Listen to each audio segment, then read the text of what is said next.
Hello everyone, I welcome you all on the platform of K Topics. Constitutional history of India में हम 5 part कर चुके हैं। आज है छठा पार्ट और इसमें करेंगे हम इंडियन काउंसिल्स एक्ट 1861। इस सीरीज के अंदर हमने स्टार्ट किया था चार्टर एक्ट 1600 से और ईस्ट इंडिया कंपनी का जो रूल रहा था यानी 1857 तक के जितने भी एक्ट्स थे वो हम देख चुके हैं। ठीक है, और आज हम करेंगे अंडर क्राउन रूल वाले सेगमेंट से point number 9 Indian councils act 1861। तो चलिए स्टार्ट करते हैं। सबसे पहले हम देख लेते हैं इंडियन काउंसिल्स एक्ट 1861 का बैकग्राउंड क्या था। 1858 के गवर्नमेंट ऑफ इंडिया एक्ट में ईस्ट इंडिया कंपनी को अबॉलिश कर दिया था और उसके बाद में एक new form of government establish किया गया था। ठीक है, इसमें कोई भी बड़ा सिग्निफिकेंट चेंज तो नहीं था, बस सीधा ये कहा गया कि अब ईस्ट इंडिया का रूल खत्म होके क्राउन रूल एस्टेब्लिश हो गया है। और क्राउन उस टाइम पे कौन था? Queen Victoria. और ये बोला गया कि अब इंडिया का जो गवर्नमेंट है वो किसके छत्रछाया में होगा? क्वीन विक्टोरिया के छत्रछाया में होगा।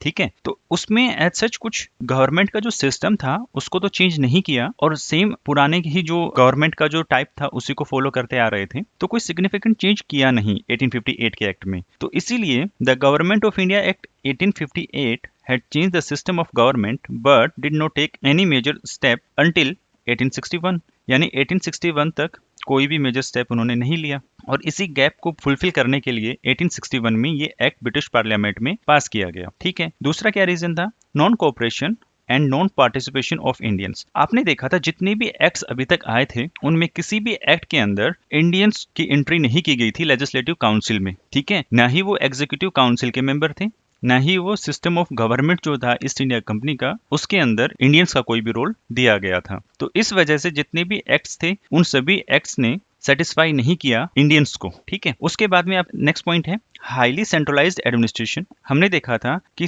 1833 के एक्ट में जो गवर्नर ऑफ बंगाल थे उनको गवर्नर ऑफ इंडिया कर दिया, यानी जो टेरिटरी थी बॉम्बे और मद्रास उन दोनों को सबऑर्डिनेट टेरिटरी बना दिया बंगाल प्रेसिडेंसी का, और जो बंगाल का गवर्नर था उसको क्या बना दिया? Governor of India. और ये हाईली सेंट्रलाइज्ड एडमिनिस्ट्रेशन था और इसी सेंट्रलाइज्ड एडमिनिस्ट्रेशन को डिसेंट्रलाइज करने के लिए इस पर्टिकुलर एक्ट में प्रोविजन किए गए। नेक्स्ट पॉइंट है governor generals council was Fehling in its legislative functions. अब आप एक चीज ये देखिए, अगर पूरी की पूरा एडमिनिस्ट्रेशन अगर सेंट्रलाइज्ड है और इसके हाथ में पूरा इंडिया का अगर टेरिटरी होगा तो अब इस पूरे इंडिया की टेरिटरी के लिए जो गवर्नर जनरल की काउंसिल थी वो फेल हो रही थी कोई भी अपना लेजिस्लेचर पास करने में। अब क्योंकि इस गवर्नर जनरल काउंसिल को पूरी इंडियन टेरिटरी के लिए लेजिस्लेटिव फंक्शंस एक्सरसाइज करने होते थे, तो इनका प्रोसेस काफी लेंदी हो गया और इस लेंदी प्रोसेस की वजह से काफी डिफिकल्टीज आई इनको अपने लेजिस्लेटिव फंक्शंस को एग्जीक्यूट करने में। ठीक है, तो ये सारे मेन रीजन थे। अब अगर इनको लेजिस्लेटिव फंक्शंस को स्मूथ अगर करना था तो उसके लिए इनको अलग अलग पार्ट में डिवाइड कर, मतलब एडमिनिस्ट्रेशन को अलग अलग पार्ट में डिवाइड करना जरूरी समझा और इसी चीज को लेके 1861 का इंडियन काउंसिल एक्ट पास किया गया। अब देखते हैं आगे। तो की प्रोविजंस देखने से पहले एक तो चीजें यहाँ पे जान लेनी जरूरी हैं सर सैयद अहमद खान इनके बारे में।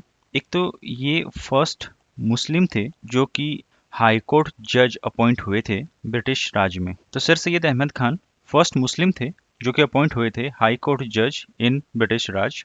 तो ये इंपॉर्टेंट पॉइंट है बहुत ही एग्जाम के पॉइंट ऑफ व्यू से। ये स्टार्टिंग में एज ए क्लर्क अपॉइंट हुए थे ईस्ट इंडिया कंपनी में, क्योंकि जितने भी इंडियंस थे उनका सिविल सर्विसेज में इंक्लूजन होना स्टार्ट हुआ था आफ्टर 1860 और ये बहुत पहले ही, उससे पहले ही ईस्ट इंडिया कंपनी के एज एन एम्प्लॉय अपॉइंट हो चुके थे। तो जिस टाइम पे 1857 का रिवोल्ट हुआ ना, तो उस टाइम पे उन्होंने अपनी एक बुकलेट लिखी थी जिसका इंग्लिश में तो नाम था the causes of Indian revolt, और ये जो बुकलेट है ये पब्लिश हुई थी 1859 में। ठीक है, लेकिन जो इसका उर्दू वर्जन था उसका नाम था अशबाब ए बगावत ए हिंद। ठीक है, तो इस बुकलेट में उन्होंने क्या लिखा था? इस बुकलेट में उन्होंने वो सभी कारणों का वर्णन किया था जिन कारणों से ईस्ट इंडिया कंपनी के अगेंस्ट इंडियंस खड़े हुए थे। आप सभी को याद होगा कि 1857 का जब रिवोल्ट हुआ उस टाइम पे इंडिया का जो रूरल था वो भी एक मुस्लिम था, यानी मुगल एम्परर बहादुर शाह जफर टू, और सैयद अहमद खान भी खुद एक मुस्लिम थे। उन्होंने जो बुकलेट लिखी थी उस बुकलेट में उन्होंने ये बताया था कि ब्रिटिश गवर्नमेंट ने अपने एडमिनिस्ट्रेशन में इंडियंस को अलाउ नहीं किया था, जिसकी वजह से जितने भी इंडियंस थे उनके अंदर एडमिनिस्ट्रेशन को लेकर डिससेटिस्फेक्शन अराइज हो चुका था और उस डिससेटिस्फेक्शन की वजह से ही ईस्ट इंडिया कंपनी को 1857 का विद्रोह का सामना करना पड़ा था। ठीक है। तो इस तरीके से इन्होंने ये बुक लिखी थी, काफ़ी इंपॉर्टेंट है एग्जाम के पॉइंट ऑफ व्यू से कि the causes of Indian revolt, ये बुकलेट किसने लिखी थी? तो ये लिखी थी सर सैयद अहमद खान ने। कब लिखी थी? 1859 में। ठीक है। उसके बाद में क्या हुआ कि ब्रिटिश एडमिनिस्ट्रेशन जो कि अब डायरेक्ट क्राउन रूल के अंडर आ चुका था, उसके अंदर कुछ प्रोविजंस किए गए इंडियंस को इंक्लूड करने के लिए। और पहला जो प्रोविजन किया गया 1861 के एक्ट के अकॉर्डिंग कि 3 इंडियंस को इंक्लूड कर लिया गया लेजिस्लेटिव काउंसिल में। ठीक है। और ये 3 कौन थे? सर दिनकर राव, जिनकी फोटो आप इधर देख पा रहे हो, the Raja of Banaras and the Maharaja of Patiala. ये भी एग्जाम के पॉइंट ऑफ व्यू से बहुत इंपॉर्टेंट है कि कौन वो लोग थे जो सबसे पहले लेजिस्लेटिव काउंसिल के मेंबर बने थे। ठीक है। अब चलते हैं आगे। फिर आता है पोर्टफोलियो सिस्टम, जो कि इंट्रोड्यूस हुआ था 1861 के एक्ट के अकॉर्डिंग, लेकिन ये स्टार्ट किया था लॉर्ड कैनिंग ने इससे भी पहले 1859 में। तो ये लॉर्ड कैनिंग की दिमाग की उपज थी कि जितने भी मेंबर होंगे एग्जीक्यूटिव काउंसिल के, उन सभी को हम एक डिफरेंट पोर्टफोलियो दे देंगे और वो उसी डोमेन में काम करेंगे। तो ये काफ़ी अच्छा इनिशिएटिव था। आज की गवर्नमेंट में भी हम देखते हैं कि जो इंडियन गवर्नमेंट है उसके अंदर अलग अलग कैबिनेट के मिनिस्टर्स होते हैं और उन सभी मिनिस्टर्स को एक डिफरेंट टास्क असाइन किया जाता है और वो उसी डोमेन में काम करते हैं। तो इसका ओरिजिनेशन हुआ था इंडियन काउंसिल एक्ट 1861 में। तो ये बहुत इंपॉर्टेंट है एग्जाम के पॉइंट ऑफ व्यू से। आपको पता होना चाहिए कि किस ईयर में पोर्टफोलियो सिस्टम इंक्लूड किया गया था इंडियन लेजिस्लेटिव काउंसिल के अंडर। किसने इसको इंट्रोड्यूस किया था? तो लॉर्ड कैनिंग। कौन सा ईयर था? 1859। कौन सा एक्ट था? Indian council act 1861। ठीक है। अब देखते हैं अगला point. The act transformed India's executive council to function as a cabinet run on the portfolio system. यानी एक कैबिनेट सिस्टम इसने इंट्रोड्यूस किया जिसके हर एक मेंबर का एक अलग से पोर्टफोलियो होगा। This act added a 5th member of the executive council, जो था फाइनेंस से रिलेटेड। अब आप एक चीज ये देखिए, स्टार्टिंग में हमने पढ़ा था गवर्नर जनरल की काउंसिल बनाएगी, उस काउंसिल के अंदर 4 मेंबर थे। ठीक है। और 1833 के एक्ट में जो 4th मेंबर इंक्लूड किया गया वो लीगल अफेयर से रिलेटेड था। ठीक है। या फिर लॉ मैटर से रिलेटेड। अब जो 5th मेंबर जो ऐड किया गया वो किया गया फाइनेंस मैटर से रिलेटेड। ठीक है। और इसी सीक्वेंस में आगे जाके एक 6th मेंबर भी ऐड हुआ और वो जो छठा मेंबर ऐड हुआ था वो हुआ था 1874 में और वो था पब्लिक ऑर्डर्स के रिलेटेड। ठीक है। तो ये सारे पॉइंट आपको पता होने चाहिए कि जो गवर्नर जनरल की काउंसिल थी उसके अंदर पहले 4 मेंबर थे। जो चौथा मेंबर जो ऐड हुआ था वो था लीगल अफेयर से रिलेटेड, 5वां मेंबर था वो फाइनेंस से रिलेटेड और जो छठा मेंबर था वो पब्लिक ऑर्डर से रिलेटेड था। तो यहाँ पे लिख लीजिएगा ये जो 6 मेंबर हैं, home department, revenue department, military, law, finance and public order. ठीक है। तो ये पूरा मिलके एक कैबिनेट की फॉर्म किया और इसी कैबिनेट में अब ये देखिए हर किसी बंदे को एक अलग अलग से पोर्टफोलियो दे रखा है इन 6 के 6 मेंबर्स को। उसके बाद में देखते हैं one special member was also appointed, जो था कमांडर इन चीफ। पहले जो कमांडर इन चीफ होता था वो गवर्नर जनरल ऑफ इंडिया ही होता था। ठीक है। अब गवर्नर जनरल ऑफ इंडिया क्या बन गया था? वायसराय। तो वायसराय बनने के बाद ये जो कमांडर इन चीफ है इसको एक अलग से स्पेशल मेंबर को ये वाला काम दे दिया गया और एक स्पेशल मेंबर अपॉइंट किया गया जिसका कि डोमेन हुआ करता था कमांडर इन चीफ। उसके बाद में नेक्स्ट पॉइंट देखते हैं। The powers of legislative council were limited to advise and no financial discussion could take place. तो अभी जो ये लेजिस्लेटिव काउंसिल बनी थी इसका सिर्फ और सिर्फ फंक्शन यही था कि ये एडवाइजरी रोल ही प्ले करेगा, न तो इसका किसी फाइनेंशियल मैटर में डिस्कशन का कोई राइट था, न ही ये क्वेश्चन कर सकता था गवर्नमेंट को कि किस तरीके से गवर्नमेंट फंक्शन कर रही है। ठीक है। अब देखते हैं next point, process of decentralisation. आपने देखा था अगर हम इस सीक्वेंस से चलें तो आपको ध्यान होगा 1726 के अंदर एक एक्ट आया था, चार्टर एक्ट, जिसके अंदर बॉम्बे, मद्रास और बंगाल प्रेसिडेंसी को अपने अपने टेरिटरी के अंदर लेजिस्लेटिव पावर एक्सरसाइज करने का एक मोनोपोली राइट दे दिया गया था।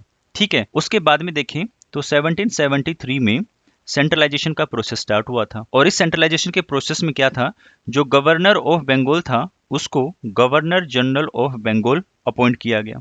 यानी जो बंगाल का गवर्नर था वो बॉम्बे और मद्रास इन दोनों के गवर्नर्स को सुपरसीड करेगा। ठीक है। उसके बाद में आगे जब हम बढ़ते हैं 1833 में क्या हुआ, जो ये गवर्नर जनरल ऑफ बंगाल था इसको भी अब चेंज करके गवर्नर जनरल ऑफ इंडिया कर दिया।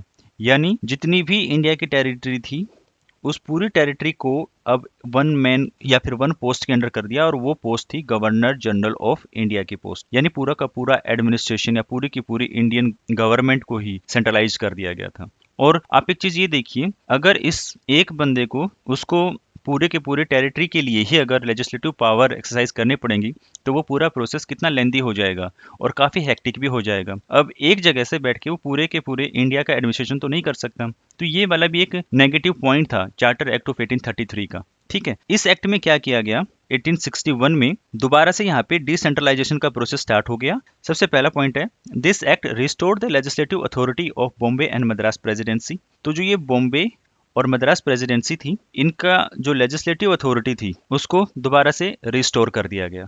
ठीक है, यानी वापस से इनको अपने लेजिस्लेटिव पावर दे दिए गए।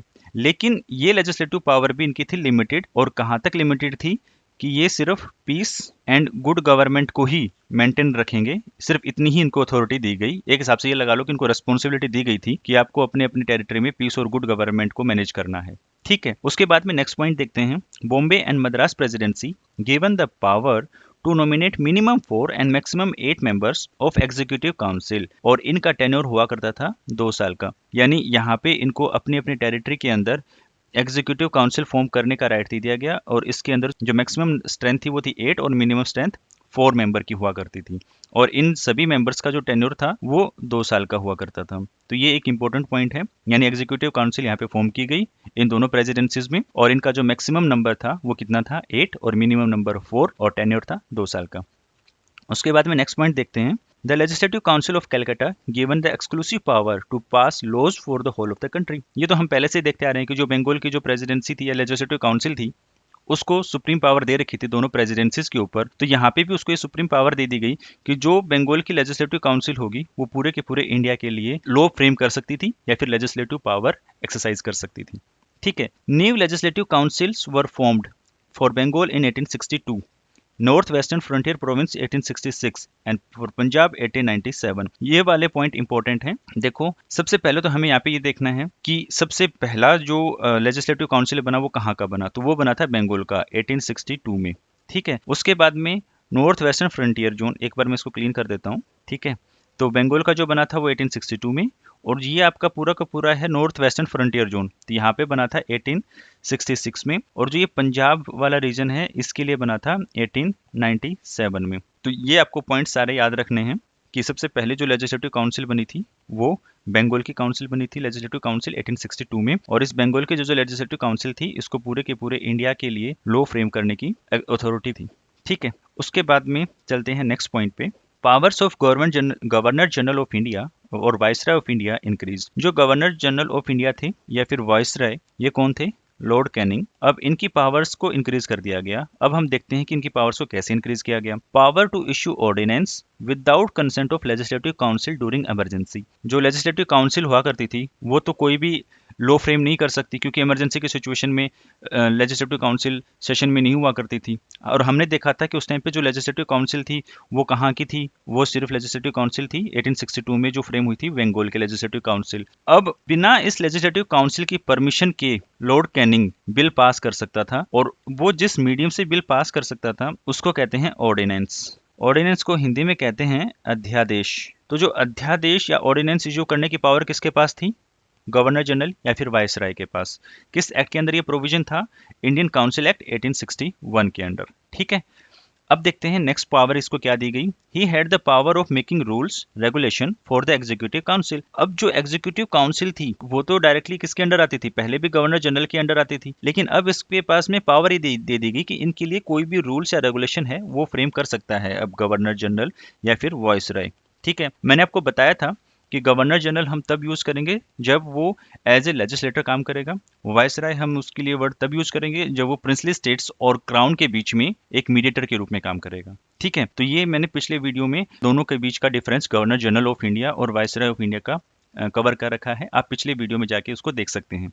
ठीक है, उसके बाद में नेक्स्ट है, every bill passed required the assent of viceroy, with hold और वीटो। अगर लेजिस्लेटिव काउंसिल कोई भी बिल पास करती थी वो किसके पास जाता था, वाइसराय के पास, और वाइसराय या तो उस बिल को पास कर देगा या उस बिल को विद होल्ड करेगा और या फिर उस बिल के ऊपर वीटो लगा देगा।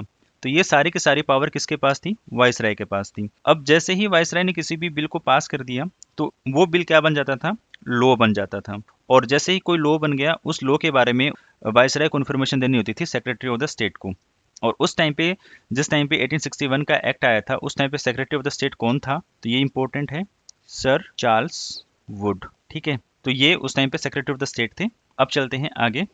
अब देखते हैं इसका last segment, significance of the Indian council act 1861। इसमें एक हिसाब से हम पूरे के पूरे एक्ट का रिव्यू ही करते हैं। सबसे पहला पॉइंट क्या था? It change the composition of governor generals council for administrative and legislative purpose.